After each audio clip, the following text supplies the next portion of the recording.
Bengaluru silicon city, garden city, IT hub. ಇಲ್ಲಿನ ಮಳೆ ಅಂದ್ರೆ ಪ್ರತಿಯೊಬ್ಬರಿಗೂ ಒಂಥರ ಇಷ್ಟ. ಆ ಮಣ್ಣಿನ ವಾಸನೆ, ಆ ತಂಪಾದ ಗಾಳಿ, ಬಿಸಿ ಬಿಸಿ ಕಾಫಿ, ಇದ್ರ ಜೊತೆ ಬಜ್ಜಿ, ಇವೆಲ್ಲವೂ ಬೆಂಗಳೂರಿನ ಮಳೆಯ ರೊಮ್ಯಾಂಟಿಕ್ ಮುಖಗಳು. ಆದ್ರೆ ಮಳೆರಾಯ ತನ್ನ ರೌದ್ರಾವತಾರ ತೋರಿದ್ರೆ, ಅದೇ ಮಳೆ ಅಮಾಯಕರ ಪಾಲಿಗೆ ಮರಣ ಶಾಸನವನ್ನ ಬರೆದ್ರೆ, ಹೌದು, ನಿನ್ನೆ ಏಪ್ರಿಲ್ 29ನೇ ತಾರೀಕು ಆ ಕರಾಳ ಸಂಜೆ ಬೆಂಗಳೂರಿನ ಪಾಲಿಗೆ ಕೇವಲ ಮಳೆಯನ್ನು ತರಲಿಲ್ಲ, ಬದಲಾಗಿ ಸಾವಿನ ಮಳೆಯನ್ನು ಸುರಿಸ್ತು. ಸ್ನೇಹಿತರೆ ನಮಸ್ಕಾರ, ನಾನು ವಿಕಾಸ್ ಶಾಸ್ತ್ರಿ. ಇವತ್ತು ನಾನು ನಿಮ್ಮ ಮುಂದೆ ಬಂದಿರೋದು ಕೇವಲ ಒಂದು ಸುದ್ದಿ ಹೇಳೋಕಲ್ಲ, ಬದಲಾಗಿ ನಮ್ಮ ಭ್ರಷ್ಟ ವ್ಯವಸ್ಥೆಯ ಕಣ್ಣಿಲ್ಲದ ಆಡಳಿತದ ಒಂದು ರಕ್ತಸಿಕ್ತ ಕಥೆಯನ್ನು ಬಿಚ್ಚಿಡೋಕೆ. ನೆನ್ನೆ ಬೆಂಗಳೂರಿನಲ್ಲಿ ಸುರಿದ ಮಳೆಗೆ ಒಟ್ಟು 8 ರಿಂದ 9 ಜನ ಬಲಿಯಾಗಿದ್ದಾರೆ. ಅದರಲ್ಲಿ 3 ಚಿಕ್ಕ ಮಕ್ಕಳು ಸೇರಿದ್ದಾರೆ. ಆ ಮಕ್ಕಳು ಮಾಡಿದ ತಪ್ಪೇನು ಗೊತ್ತಾ? ಮಳೆ ಬರ್ತಿದೆ ಅಂತ ಒಂದು ಗೋಡೆ ಪಕ್ಕ ನಿಂತ್ಕೊಂಡಿದ್ದು. ಆ ಒಂದು ಸಣ್ಣ ನಿರ್ಧಾರ ಅವರ ಪ್ರಾಣವನ್ನೇ ನುಂಗು ಬಿಡ್ತು. ಬನ್ನಿ ಇವತ್ತು ಈ ಸಾವಿನ ಹಿಂದಿನ ಅಸಲಿ ಕಾರಣವನ್ನು ಹುಡ್ಕೋಣ. ಇದು ಕೇವಲ ನೈಸರ್ಗಿಕ ವಿಕೋಪನ ಅಥವಾ ನಮ್ಮ ವ್ಯವಸ್ಥೆ ಮಾಡಿದ ಕೊಲೆನ? ವಿಡಿಯೋ ಕೊನೆವರೆಗೂ ನೋಡಿ, ಯಾಕಂದ್ರೆ ನಾಳೆ ಆ ಗೋಡೆ ಪಕ್ಕ ನಿಲ್ಲುವ ಸರದಿ ನಮ್ಮದು ಆಗಿರಬಹುದು.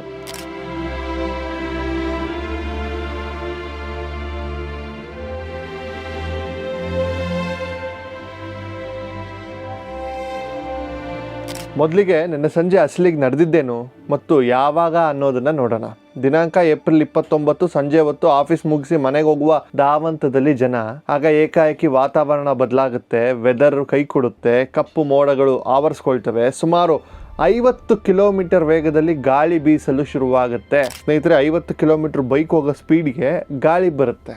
ನೋಡ್ತಾ ಇದ್ದಂಗೆ ರಣಭಯಂಕರ ಆಲಿಕಲ್ಲು ಮಳೆ ಶುರುವಾಗೋಗುತ್ತೆ. ನಗರದಾದ್ಯಂತ 50ಕ್ಕೂ ಹೆಚ್ಚು ಮರಗಳು ಧರೆಗುರುಳ್ತವೆ. ಅಂಡರ್ ಪಾಸ್ಗಳು ಕೆರೆಗಳಾಗ್ತವೆ. ಟ್ರಾಫಿಕ್ನಲ್ಲಿ ವಾಹನಗಳು ಗಂಟೆಗಟ್ಟಲೆ ನಿಲ್ತವೆ. ಆದರೆ ಇದು ಯಾವುದೂ ದೊಡ್ಡ ಸುದ್ದಿ ಆಗುತ್ತಿರಲಿಲ್ಲ. ಒಂದು ವೇಳೆ ಶಿವಾಜಿನಗರ ಮತ್ತು JP ನಗರದಲ್ಲಿ ಈ ದುರಂತಗಳು ನಡೆಯದೇ ಇದ್ದಿದ್ರೆ.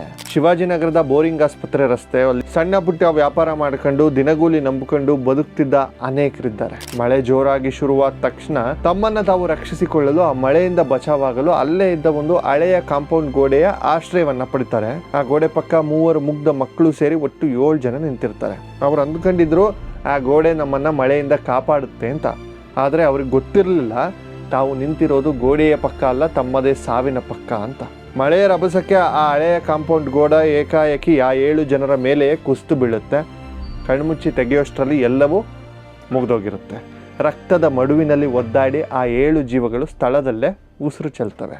ಇನ್ನೊಂದು ಕಡೆ JP ನಗರದ ಮಿನಿ ಫಾರೆಸ್ಟ್ ಬಳಿ ಮಳೆಯಲ್ಲಿ ಸಿಲುಕಿದ್ದ ಯುವಕನೊಬ್ಬ ರಸ್ತೆ ದಾಟುವಾಗ ಅಥವಾ ಆಸರೆಗಾಗಿ ಅಲ್ಲಿದ್ದ ವಿದ್ಯುತ್ ಕಂಬವನ್ನು ಮುಟ್ತಾನೆ. ಮಳೆಯ ನೀರಿಂದಾಗಿ ಆ ಕಂಬದಲ್ಲಿ ವಿದ್ಯುತ್ ಪ್ರವೇಶಿಸಿತು. ಆ ಯುವಕ ಸ್ಥಳದಲ್ಲೇ ವಿದ್ಯುತ್ ಸ್ಪರ್ಶದಿಂದ ಸಾವನ್ನಪ್ಪುತ್ತಾನೆ. ಒಮ್ಮೆ ಇಮ್ಯಾಜಿನ್ ಮಾಡ್ಕೊಳ್ಳಿ, ಆ ದೃಶ್ಯವನ್ನು ಊಹಿಸ್ಕೊಳ್ಳಿ. ಆ 3 ಮುಗ್ಧ ಮಕ್ಕಳು, ಅವರಿಗೆ ಪ್ರಪಂಚದ ಭ್ರಷ್ಟಾಚಾರ, ಕಳಪೆ ಕಾಮಗಾರಿ ಯಾವುದೂ ಗೊತ್ತಿರಲಿಲ್ಲ. ಅವರು ಮಳೆಗಾಲದಲ್ಲಿ ಕಾಗದ ದೋಣಿಯನ್ನು ಬಿಟ್ಕೊಂಡು ಆಡಬೇಕಾದ ವಯಸ್ಸು. ಮಳೆ ಬರ್ತಿದೆ ಅಂತ ಎದುರಿ ಚಳಿಗೆ ನಡುಕ್ತಾ ಆ ಗೋಡೆ ಮೂಲೆಯಲ್ಲಿ ಮುದುಡಿ ಕುಳಿತಿರ್ಬೇಕು. ಅಮ್ಮ ಇನ್ನೆಷ್ಟು ಹೊತ್ತು ಈ ಮಳೆ ಅಂತ ಕೇಳಿರಬೇಕು. ಆ ತಾಯಿ ಇನ್ನೇನು ಬಿಡುತ್ತೆ ಕಂದ ಅಂತ ಮನೆಗೆ ಹೋಗೋಣ ನಡಿ ಅಂತ ಹೇಳಿ ಸಮಾಧಾನ ಮಾಡಿರಬೇಕು. ಅಷ್ಟರಲ್ಲೇ ಆ ಗೋಡೆ ಮಟಾಶ್ ಅವ್ರ ಮೇಲೆ ಬಿದ್ದಾಗ ಅವರ ಕೊನೆಯ ಕಿರುಚಾಟ ಹೇಗಿರಬೇಡ. ಬೀದಿಯಲ್ಲಿ ವ್ಯಾಪಾರ ಮಾಡುವವರು ಇಡೀ ದಿನ ಬಿಸಿಲಿನಲ್ಲಿ ಒಣಗಿ ರಾತ್ರಿ ಆ ಊಟದ ದುಡ್ಡನ್ನು ತೆಗೆದುಕೊಂಡು ಮನೆಗೆ ಹೋಗಬೇಕು. ತಮ್ಮವರಿಗಾಗಿ ಏನಾದರೂ ತೆಗೆದುಕೊಂಡು ಹೋಗಬೇಕು ಅಂತ ಕನಸು ಕಂಡಿರ್ತಾರೆ. ಆದರೆ ಮನೆಗೆ ಹೋದದ್ದು ಅವರಲ್ಲ, ಅವರ ಹೆಣಗಳು. ಬೆಳಗ್ಗೆ ನಗ್ತಾ ಬೈಕ್ ಸ್ಟಾರ್ಟ್ ಮಾಡಿಕೊಂಡು ಆಫೀಸ್ಗೆ ಹೋದ ಗಂಡ ಅಥವಾ ಮಗ ವಾಪಸ್ ಬರ್ತಾನೆ ಅಂತ ಕಾಯ್ತಿದ್ದ ಮನೆಗೆ ಪೊಲೀಸ್ ಫೋನ್ ಮಾಡಿ ನಿಮ್ಮ ಮನೆಯವರು ಎಲೆಕ್ಟ್ರಿಕ್ ಶಾಕ್ನಿಂದ ತೀರ್ಕೊಂಡ್ರು ಅಂತ ಹೇಳಿದಾಗ ಆ ಕುಟುಂಬದ ಸ್ಥಿತಿ ಏನಾಗಿರಬೇಡ.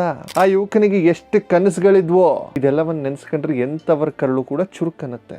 ಈಗ ಪ್ರಶ್ನೆ ಬರೋದು, ಇದು ಹೇಗಾಯಿತು? ಇದು ಕೇವಲ ಮಳೆಯಿಂದ ಆದ ಸಾವಲ್ಲ, ಇದೊಂದು ಸಿಸ್ಟಮ್ಯಾಟಿಕ್ ಮರ್ಡರ್. ಬೋರಿಂಗ್ ಆಸ್ಪತ್ರೆ ಬಳಿ ಕುಸಿದು ಬಿದ್ದ ಕಾಂಪೌಂಡ್ ದಶಕಗಳಷ್ಟು ಹಳೆಯದು. ಅದಕ್ಕೆ ಯಾವುದೇ ನಿರ್ವಹಣೆ ಇರಲಿಲ್ಲ. ಬಿರುಕು ಬಿಟ್ಟಿದ್ದ ಆ ಗೋಡೆ 50 ಕಿಲೋಮೀಟರ್ ವೇಗದಲ್ಲಿ ಬೀಸಿದ ಗಾಳಿ ಮತ್ತು ಮಳೆಯ ಭಾರವನ್ನು ತಡೆಯಲಾರದೆ ತನ್ನ ಪಕ್ಕದಲ್ಲಿದ್ದವರ ಮೇಲೆಯೇ ಕುಸಿದು ಬಿದ್ದಿದೆ. ಇನ್ನು ವಿದ್ಯುತ್ ಸ್ಪರ್ಶ ಆಗಿದ್ದು ಹೇಗೆ ಸ್ವಾಮಿ? ರಸ್ತೆ ಬದಿಯ ವಿದ್ಯುತ್ ಕಂಬಗಳು ಮಳೆಗಾಲದಲ್ಲಿ ಮಾರಣ ಮೃದಂಗವನ್ನು ಬಾರಿಸ್ತಾ ಇವೆ. ಇಲ್ಲಿ ಬೆಸ್ಕಾಂಗದೇನು ಗೊತ್ತಿಲ್ವಾ? ಭೂಗತ ಕೇಬಲ್ ಮಾಡ್ತೀವಿ ಅಂತ ಸಾವಿರಾರು ಕೋಟಿ ನುಂಗಿದ್ರಲ್ಲ, ಆ ಕೇಬಲ್ಗಳು ಎಲ್ರಿ ಹೋದ್ವು? ಮಳೆ ಬಂದಾಗ ವಿದ್ಯುತ್ ಕಡಿತಗೊಳಿಸುವಂತಹ ಸಾಮಾನ್ಯ ಪರಿಜ್ಞಾನ ಇರ್ಲಿಲ್ವ ಇವರಿಗೆ? ಈಗ ನಾನು ಕೇಳಲೇಬೇಕಾದ ಅತಿ ಮುಖ್ಯವಾದ ಪ್ರಶ್ನೆ, ಯಾಕೆ ಹೀಗಾಯ್ತು? ಇದಕ್ಕೆ ನೇರ ಹೊಣೆ ಯಾರು? BBMP, ಬೆಸ್ಕಾಂ ಮತ್ತು ನಮ್ಮ ಆಡಳಿತ ವ್ಯವಸ್ಥೆ. ಪ್ರತಿ ವರ್ಷ ಮಳೆಗಾಲ ಶುರುವಾಗುವ ಮುನ್ನ ನಾವು ಸಿದ್ಧರಿದ್ದೇವೆ ಅಂತ ಪ್ರೆಸ್ ಮೀಟ್ಗಳು, ಪ್ರೆಸ್ ರಿಲೀಸ್ಗಳು ಕೊಡುವಂತಹ ಅಧಿಕಾರಿಗಳು ವಾಸ್ತವದಲ್ಲಿ ಏನ್ ಸಿದ್ಧತೆ ಮಾಡ್ತಾ ಇದ್ದಾರೆ? ಶಿಥಲಗೊಂಡಿರುವಂತಹ ಕಟ್ಟಡಗಳು, ಕಾಂಪೌಂಡ್ಗಳನ್ನ ಗುರುತಿಸಿ ಅವುಗಳನ್ನ ಕೆಡವಿ ಹಾಕುವ ಕೆಲಸ BBMP ಮಾಡಬೇಕಿತ್ತಾ ಇಲ್ವಾ? ಯಾಕೆ ಮಾಡಿಲ್ಲ? ಯಾರ್ದೋ ಪ್ರಾಣ ಹೋದ್ಮೇಲೆ JCB ತಗೊಬಂದು ಕೆಡವೋದಕ್ಕೆ ಇವ್ರು ಯಾಕಬೇಕು? ಗಾಳಿ ಬಂದಾಗ ಮರಗಳು ಬೀಳ್ತವೆ ಅಂತ ಗೊತ್ತಿದ್ರು ಅಪಾಯಕಾರಿ ಮರಗಳ ರೆಂಬೆಗಳನ್ನ ಕತ್ತರಿಸುವ ಕೆಲಸಕ್ಕೆ ಸರಿಯಾಗಿ ಹುಡುಗರನ್ನ ಬಿಡಲ್ಲ. ಇನ್ನು ಬೆಸ್ಕಾಂನ ದಿವ್ಯ ನಿರ್ಲಕ್ಷ್ಯವನ್ನು ನೋಡಿ. ಮಳೆಗಾಲದಲ್ಲಿ ವಿದ್ಯುತ್ ಕಂಬಗಳು, ಟ್ರಾನ್ಸ್ಫಾರ್ಮರ್ಗಳು ಸುತ್ತ ಬೇಲಿ ಹಾಕುವ ಇನ್ಸುಲೇಷನ್ ಚೆಕ್ ಮಾಡುವ ಕೆಲಸ ಯಾಕಾಗಿಲ್ಲ? ಸ್ಮಾರ್ಟ್ ಸಿಟಿ ಹೆಸರಿನಲ್ಲಿ ಕೋಟಿ ಕೋಟಿ ರೂಪಾಯಿಗಳ ಟೆಂಡರ್ ಕರಿತೀರಿ, ರಸ್ತೆ ಅಗಿತೀರಿ, ಬಿಟ್ಬಿಟ್ಟವ್ರು ಹೋಗ್ತಾರೆ. ಆದರೆ ಒಂದು ಸಾಮಾನ್ಯ ಮಳೆಯನ್ನು ತಡೆಯುವ ಯೋಗ್ಯತೆ ಈ ವ್ಯವಸ್ಥೆಗೆ ಇಲ್ಲ. ಪರಿಹಾರ ಘೋಷಣೆ ಮಾಡೋದು ಸುಲಭ. ಮುಖ್ಯಮಂತ್ರಿಗಳು, ಉಪಮುಖ್ಯಮಂತ್ರಿಗಳು ಬಂದು 5 ಲಕ್ಷ 10 ಲಕ್ಷ ಪರಿಹಾರ ಅಂತ ಹೇಳ್ತಾರೆ. ಆದರೆ ಆ ಹಣ 3 ಮಕ್ಕಳ ಪ್ರಾಣವನ್ನು ವಾಪಸ್ ತರುತ್ತೇನ್ರಿ? ಆ ತಾಯಿಯ ಕಣ್ಣೀರನ್ನು ಒರೆಸತ್ತೇನ್ರಿ? ಆ ಯುವಕನ ಭವಿಷ್ಯವನ್ನು ಕಟ್ಕೊಡುತ್ತೇನ್ರಿ? ಇಲ್ಲ. ನೆನಪಿಸ್ಕೊಳ್ಳಿ, ಕಳೆದ ಬಾರಿ KR ಸರ್ಕಲ್ ಅಂಡರ್ ಪಾಸ್ನಲ್ಲಿ ಭಾನುರೇಖಾ ಎಂಬ ಯುವತಿ ಕಾರ್ನಲ್ಲೇ ಮುಳುಗಿ ಸತ್ಲು. ಅದಕ್ಕೂ ಮುನ್ನ ರಸ್ತೆ ಗುಂಡಿಗೆ ಎಷ್ಟೋ ಜನ ಬಲಿಯಾದರು. ಈಗ ಗೋಡೆ ಬಿದ್ದು 7 ಜನ, ಕರೆಂಟ್ ಶಾಕ್ ಹೊಡೆದ್ರು 1. ಇದು ನಿರಂತರವಾಗಿ ನಡೆಯುತ್ತಲೇ ಇದೆ. ನಾವು ನೀವು 2 ದಿನ ಮರುಗುತ್ತೇವೆ, ಆಮೇಲೆ ಮರೆತು ಬಿಡ್ತೇವೆ. ಅಧಿಕಾರಿಗಳು ಇದನ್ನೇ ಬಂಡವಾಳ ಮಾಡ್ಕೊಂಡಿದ್ದಾರೆ ಸ್ನೇಹಿತರೆ. ಸರ್ಕಾರ BBMP ಬದಲಾಗುತ್ತೆ ಅಂತ ಕಾಯ್ತಾ ಕೂತ್ರೆ ಮುಂದಿನ ಬಲಿಪಶು ನಾವೇ ಆಗಬಹುದು. ಹಾಗಾಗಿ ನಮ್ಮ ಜನ ಜವಾಬ್ದಾರಿಯಿಂದ ನಾವೇ ತೆಗೆದುಕೊಳ್ಬೇಕಾಗತ್ತೆ. ಮಳೆಗಾಲದಲ್ಲಿ ದಯವಿಟ್ಟು ಎಚ್ಚರಿಕೆಯನ್ನು ಪಾಲಿಸಿ. ಮಳೆ ಜೋರಾಗಿರುವಾಗ ಯಾವುದೇ ಕಾರಣಕ್ಕೂ ಹಳೆ ಕಟ್ಟಡಗಳು, ಕಾಂಪೌಂಡ್ ಅಥವಾ ದೊಡ್ಡ ಮರಗಳ ಕೆಳಗೆ ನಿಲ್ಬೇಡ್ರಿ. ಆಶ್ರಯ ಪಡೆಯಲು ಸುರಕ್ಷಿತವಾದ ಕಾಂಕ್ರೀಟ್ ಬಿಲ್ಡಿಂಗ್ಗಳು ಅಥವಾ ಬಸ್ ಶೆಲ್ಟರ್ಗಳು ಅಥವಾ ಯಾವ್ದಾರ ಒಂದು ಅಂಗಡಿಲಿ ಹೋಗಿ ನಿಂತ್ಕೊಳ್ಳಿ. ಮಳೆಗಾಲದಲ್ಲಿ ರಸ್ತೆಯಲ್ಲಿ ನಡೆಯುವಾಗ ವಿದ್ಯುತ್ ಕಂಬ, ಟ್ರಾನ್ಸ್ಫಾರ್ಮರ್ ಮತ್ತು ಈ ಕೆಳಗೆ ಬಿದ್ದಿರುವ ಯಾವುದೇ ವೈರ್ಗಳಿಂದ ಕನಿಷ್ಠ 10 ಅಡಿ ದೂರವಿರಿ.